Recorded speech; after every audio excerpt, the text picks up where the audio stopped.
रहमानिर्रहीम। अस्सलामु अलैकुम वरहमतुल्लाहि वबरकातुहू।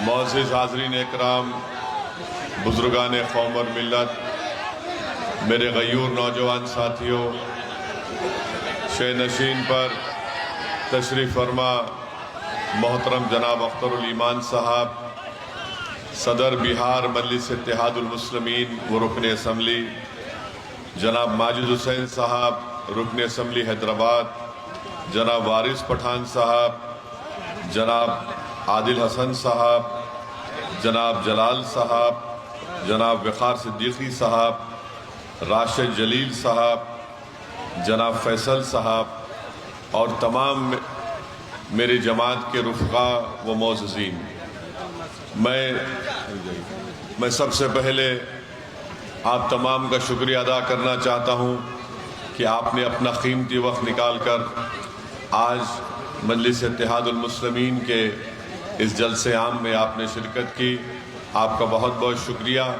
और मुझे इस बात का अंदाज़ा है कि बहुत ज़्यादा बारिश होने की बिना पर इस मैदान में अभी ज़मीन सूखी नहीं है, मगर आपकी मौजूदगी हमको इस बात का एक पैगाम देती है कि अल्हम्दुलिल्लाह मिथिलांचल में मजलिस इत्तेहादुल मुस्लिमीन की ज़मीन बड़ी मजबूत है और आप लोगों की मौजूदगी से इंशाअल्लाह ताला आने वाले विधानसभा में मुझे यकीन है कि मजलिस इत्तेहादुल मुस्लिमीन के उम्मीदवारों को आप अपने वोट से और अपने दुआओं से उसको देकर कामयाब और कामरान करेंगे।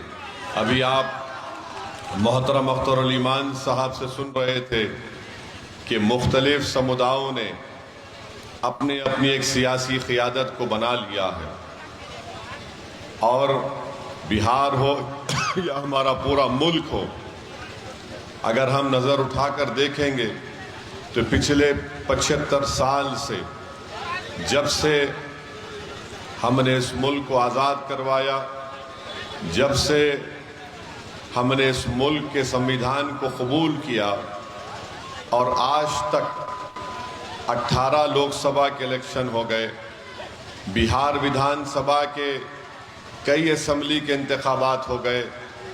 मैं आपको ये बात बता रहा हूँ, याद रखिए, भारत की जमहूरियत की, लोकशाही की एक तल्ख़ हकीकत ये है कि जिसके पास उसका सियासी नेता होगा उसी से इंसाफ किया जाएगा, बल्कि उसी की कदर की जाएगी, उसी को मुकाम दिया जाएगा, उसी को उसका हक दिया जाएगा।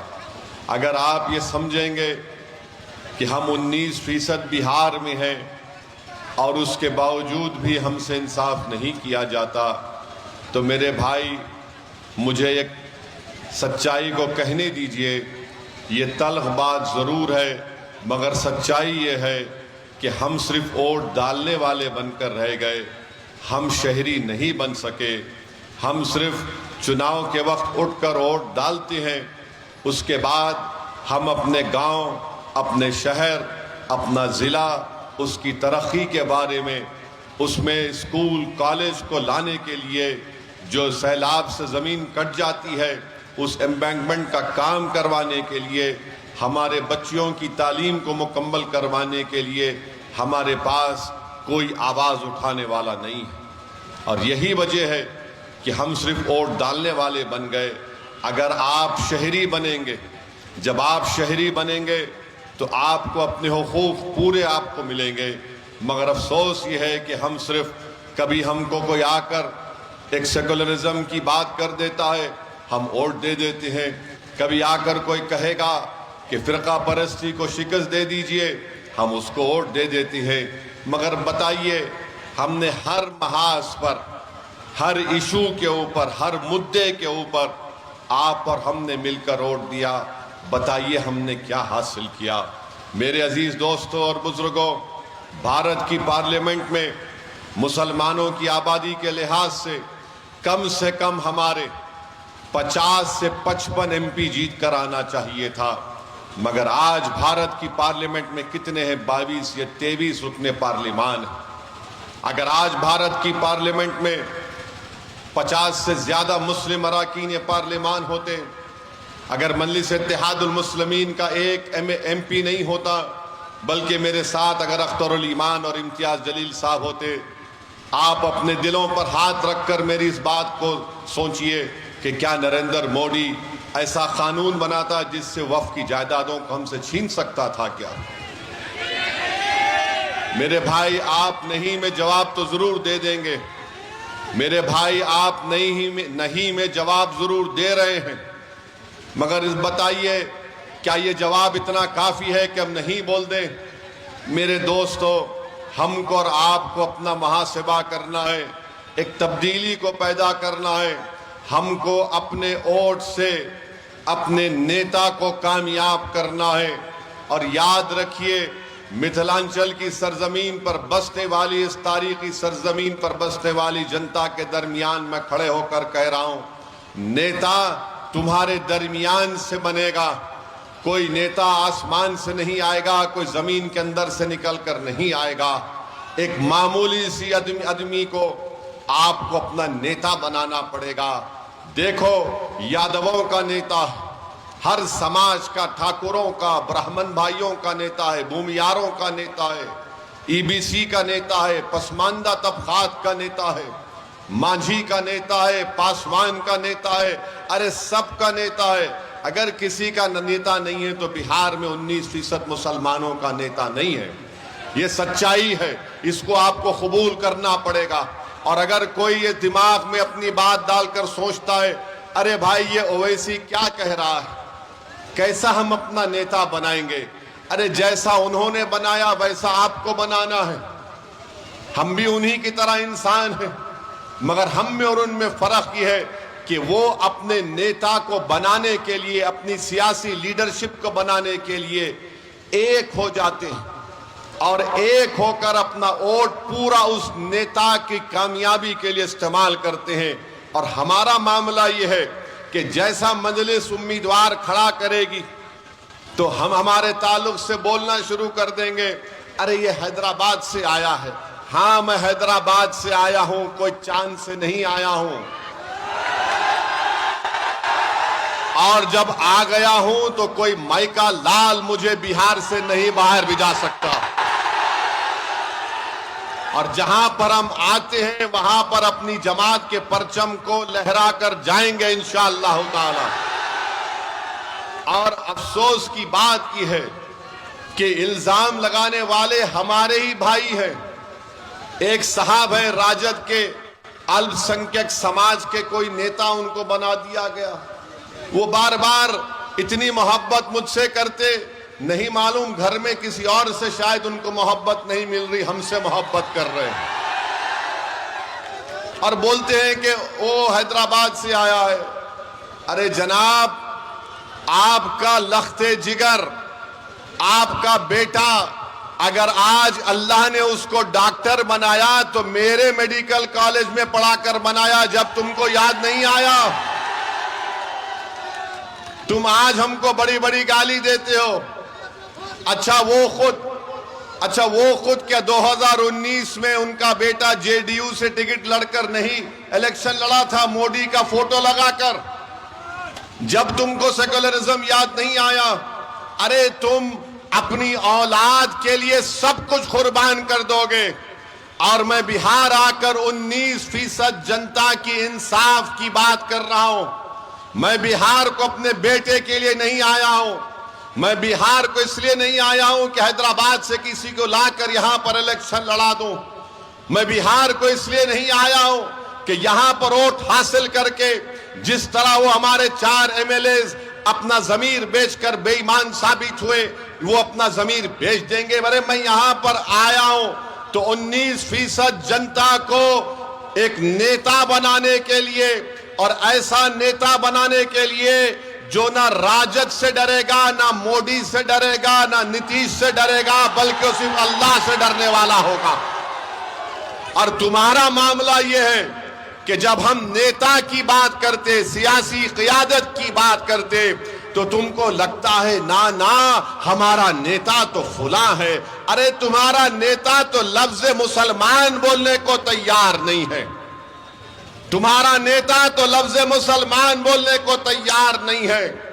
ये कब तक ड्रामाबाजी चलेगी? बताइए, ड्रामा कब तक चलेगा? मुसलमान इनको कब याद आता है? चुनाव आ गया, ए भाई हमको वोट दे दो, उसके बाद उसको पलट कर मत पूछो। चुनाव खत्म हो गया, हम खत्म हो गए। चुनाव आया तो देखो जुल्म हो रहा है, आपको दबाया जा रहा है। अरे जब जुल्म हो रहा है, जब दबाया जा रहा है, तो उसका रोकथाम कैसा होगा? उसका सद्देबाब क्या होगा? उसका सद्देबाब यह है कि तुमको लीडर बनना पड़ेगा, तुमको कायद बनना पड़ेगा। मुकद्दर के फैसले तुम तय करोगे कि पटना में जालिम बैठकर तुम्हारे नौजवानों, तुम्हारे मुस्तकबिल का फैसला नहीं करेगा। हम सिर्फ यही उम्मीद पर बैठे थे 50-60 साल से, अरे नहीं ये अच्छे लोग हैं, ये हमारा साथ देंगे, ये हमारी मदद करेंगे। अरे बताओ हमारा क्या फायदा हुआ? हमने रिपोर्ट बनवाई बिहार के मुसलमानों के बारे में, 5 साल पहले हमने उसको रिलीज करवाया। उस रिपोर्ट को पढ़ने के बाद अगर तुम्हारे दिलों में सच्चाई है, जो हम पर उंगली उठाते हैं, हम पर तनकीद करते हैं, बताओ रिपोर्ट पढ़ो, तुमको आईना दिखेगा, तुम्हारी गलतियां नजर आएंगी कि आज तुमने क्या हाल करके रख दिया। तो मैं आपसे अपील करने आया हूं कि हमको इस आने वाले विधानसभा में मुत्तहिदा तौर पर हमको अपने तमाम वोट का सही इस्तेमाल करना पड़ेगा। और मैंने अभी अख्तरुल ईमान साहब से बात की और उन्होंने ये बताया कि इंशाअल्लाह ताला यहां पर इंशाअल्लाह ताला मुख्तलिफ विधानसभा में, जाले में, बिस्फी में, क्यूटी में और दरभंगा में मजलिस का उम्मीदवार खड़ा किया जाएगा इंशाअल्लाह ताला।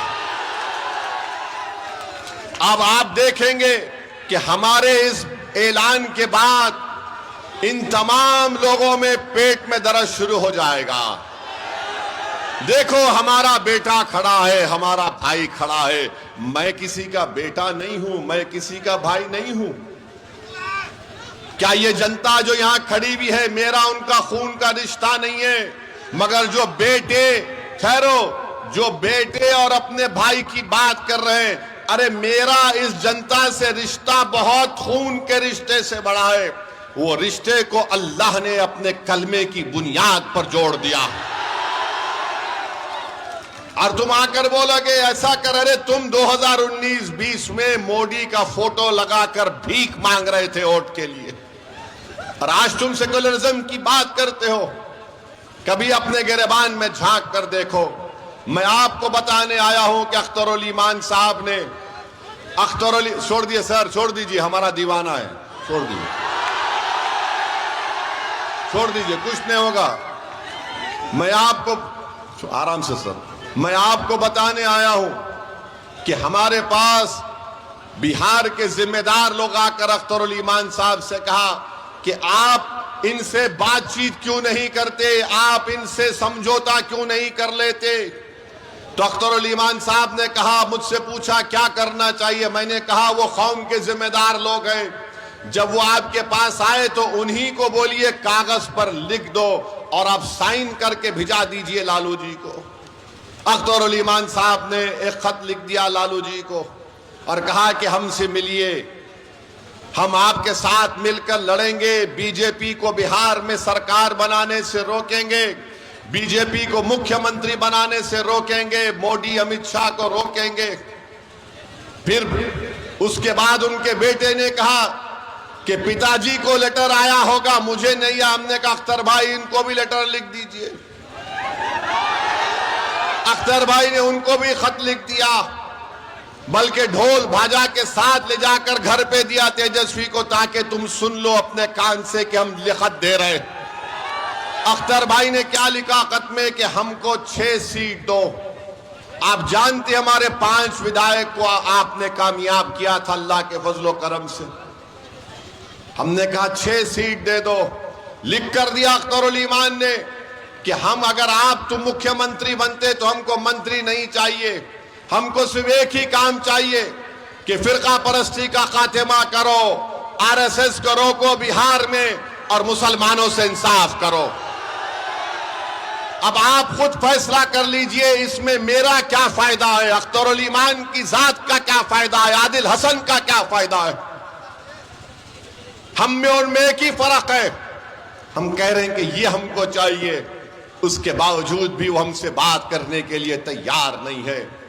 तो बिहार की जनता को मालूम हो गया कि कौन मोदी, अमित शाह और नीतीश कुमार की सरकार दोबारा बनाने से रोकना चाहता है और कौन उसको लाना चाहता है। यह फैसला आपको करना है। और सुन लो तेजस्वी, सुन लो राजद के नेता, हम तुमको बता रहे हैं तुम्हारी नादानी तुमको नुकसान पहुंचाएगी, तुम्हारा गुरूर और तुम्हारा तकब्बुर तुमको कमजोर करके रख देगा इंशाअल्लाह। तुम ये समझ रहे हो कि तुम सब कुछ कर जाओगे, तुम नहीं कर सकते। तुमको अगर बिहार में बीजेपी को रोकना है और बिहार में दोबारा मोदी और नीतीश कुमार की सरकार को अगर रोकना है तो तुमको ओवैसी और अख्तरुल ईमान का हाथ पकड़ना पड़ेगा। और अगर तुम नहीं पकड़ोगे तो हमको कोई फर्क नहीं पड़ता, हम तो सिर्फ वही कहेंगे कि हस्बुनल्लाह व निअमल वकील, हस्बुनल्लाह व निअमल वकील। लड़ना हमको सबसे बेहतरीन आता है, लड़ेंगे जरूर इंशाअल्लाह ताला। और हम किसी माइका लाल से डरने वाले नहीं हैं, मगर आप तक ये बात पहुंचाना था, आप तक ये पैगाम देना था कि आप देख लीजिए कि कल ये लोग बोलते थे ओवैसी बड़ा गुरूर करता है, वो किसी से बात करना नहीं चाहता। अरे जालिमों, मैं तो हमेशा से तैयार था। अभी आज से 1 महीना पहले वाइस प्रेसिडेंट ऑफ इंडिया का इलेक्शन हुआ, नायब सदर जमहूरिया का। किसको वोट दिया ओवैसी ने? किसको वोट दिया ओवैसी ने? सुप्रीम कोर्ट के रिटायर्ड जज जस्टिस सुदर्शन रेड्डी साहब, जो इंडिया अलायंस के उम्मीदवार थे, हमसे बात की और कहा कि ओवैसी साहब आपका सपोर्ट चाहिए। हमने कहा सुदर्शन रेड्डी साहब आप सुप्रीम कोर्ट के जज रह चुके हैं, हम बराबर साथ देंगे। हमारे तेलंगाना के मुख्यमंत्री रेवंत रेड्डी ने हमसे मिलकर कहा कि असद भाई साथ दो। किसको वोट दिया फिर आज तुम हम पे उंगली उठाते हो? दूसरी अहम बात मेरे अजीज दोस्तों और बुजुर्गों, आज नीतीश कुमार की सरकार के 20 साल से ज्यादा का वक्त हो चुका है। अब यह हाल हो चुका है कि महिलाओं के पास 10-10 हजार रुपये डाल रहे हैं। हम ये पूछना चाहते हैं, अगर 7,000 करोड़ का सही इस्तेमाल होता तो क्या दरभंगा में एम्स नहीं बना सकते थे आप? दरभंगा में एम्स बना सकते थे।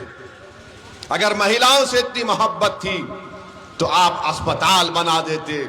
महिलाओं से इतनी मोहब्बत थी तो बच्चियों के लिए कॉलेज बना देते। आगे आप कुछ नहीं कर रहे और सिर्फ ऐलान कर रहे हैं। महाराष्ट्र में भी यही ड्रामा हुआ था। इसी तरह महाराष्ट्र चुनाव से पहले महिलाओं के अकाउंट में पैसे आए। अब फोन कर कर पूछ लो, महाराष्ट्र में कई नाम कम कर दिए गए, बास को पैसे भी नहीं आ रहे। तो मोदी जी लंबा लंबा छोड़ते, आपको मालूम ना, लंबा लंबा छोड़ते। अब मोदी जी ने कह दिया कि भारत की जंग आजादी में आरएसएस ने बड़ा योगदान दिया। भाइयों बहनों, आप बताइए वो आरएसएस जो भारत की आजादी में उनका एक आदमी नहीं मरा, एक भी नहीं मरा। अगर कोई मरा अपनी जान दिया तो मोदी नाम बताओ। अगर एक आदमी तुम्हारा मरा तो नाम बताओ। मैं तुमको बिहार में जिन हमारे बुजुर्गों ने जंग आजादी में हिस्सा लिया, सुनो भाजपा आरएसएस वालों, मैं तुमको नाम सुनाता हूं। अब्दुल क़य्यूम अंसारी, मौलाना मजहरुल हक, बिस्मिल अजीमाबाद, सैयद अली इमाम, अब्दुल गफूर, सैयद महमूद, मखफूर अहमद एजाजी, ऐसे बहुत से नाम है। मोदी जी 1 घंटा लग जाएगा, इतने नाम बोलूंगा मैं। आप एक आदमी का नाम बताओ। झूठ बोलता है देश का प्रधानमंत्री के आरएसएस ने देश की आजादी में हिस्सा लिया। हेगडेवर सुनिए, हेगडेवर यकीनन जेल को गए थे जब वो कांग्रेस के मेंबर थे, आरएसएस को नहीं बनाया गया था। और हेगडेवर जेल को क्यों गए थे? ये बीजेपी के लोग बोलते कि महात्मा गांधी ने खिलाफत मूवमेंट चलाया। अरे दीवाने, हेगडेवर तो खिलाफत मूवमेंट की ताईद में भाषण देकर जेल को गया था। और फिर गांधी ने कहा था कि जो जेल को जाएगा वो वकील नहीं ठहराएगा। तो हेगडेवर ने गांधी के हुक्म की खिलाफ वर्जी की, वकील को खड़ाया। और आपको जानकर ताज्जुब होगा, हंसना नहीं मैं जो कहूंगा, कोई जेल से जब निकलता है तो हेगडेवर का 12 किलो वजन बढ़ गया था। 12 किलो। मालूम हुआ कि जेलर से दोस्ती कर दिए तो जेलर इनका सैया बन चुका था, कपड़े छोटे हो गए। और मोदी जी बोलते हम आरएसएस ने बड़ा किया।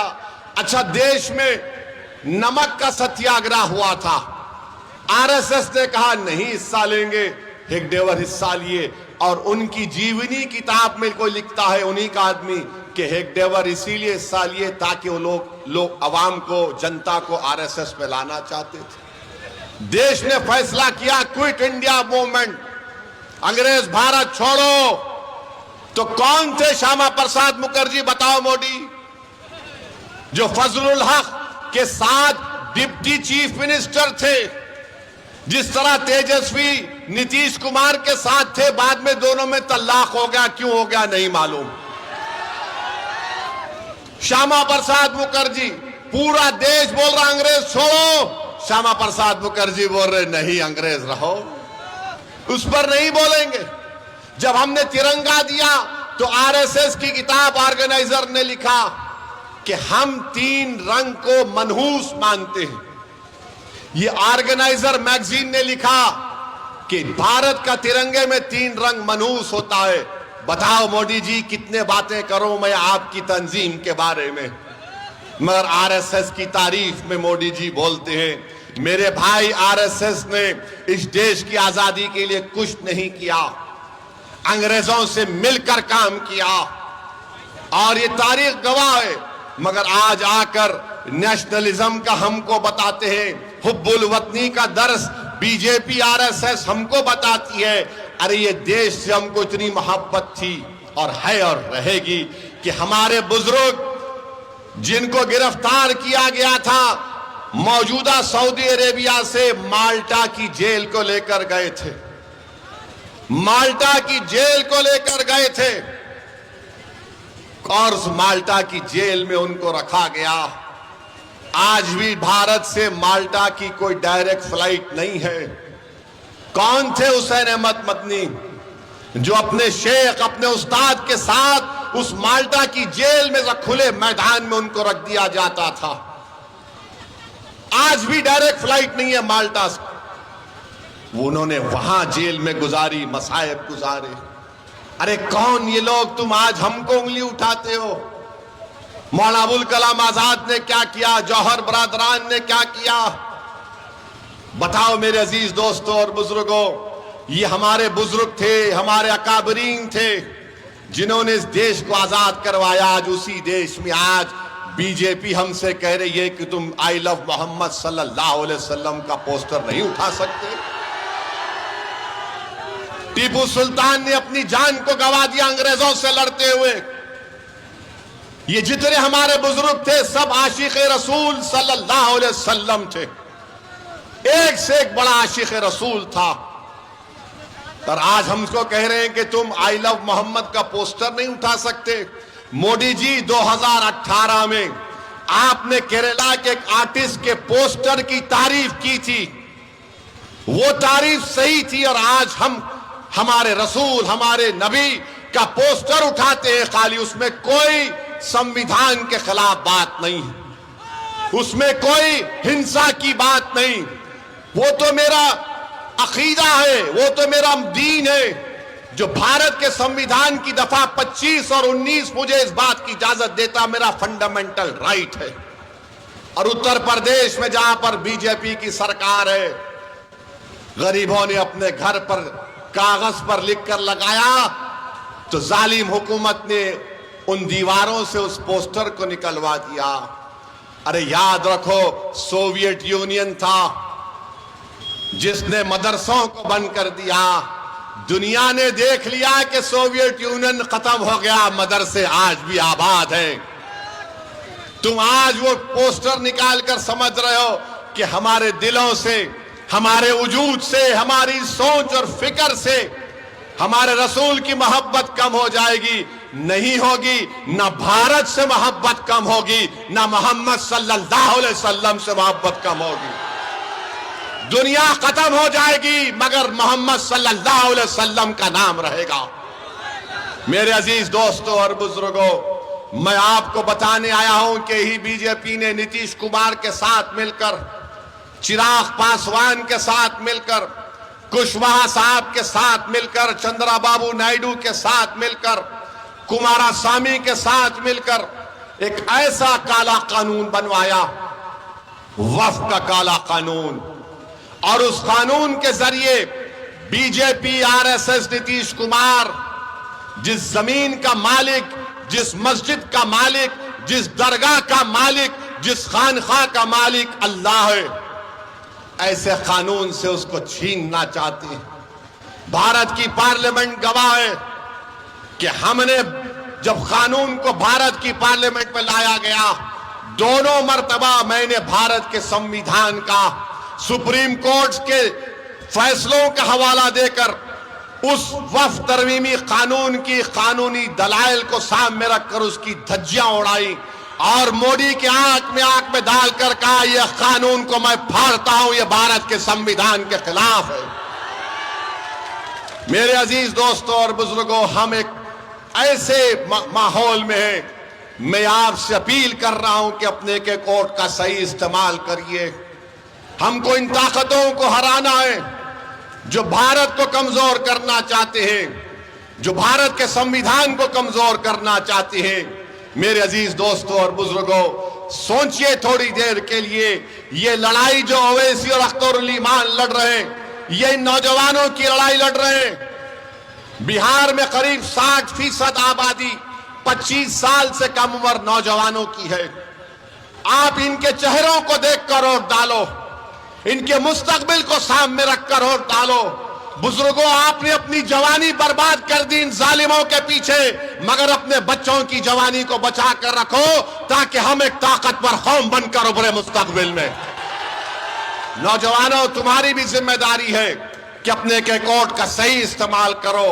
मंजलिस के परचम और मंजलिस के पतंग छाप पर बटन दबाओ ताकि इन लोगों को मालूम हो जाए कि आप एक तब्दीली लाना चाहते हैं मिथिलांचल में।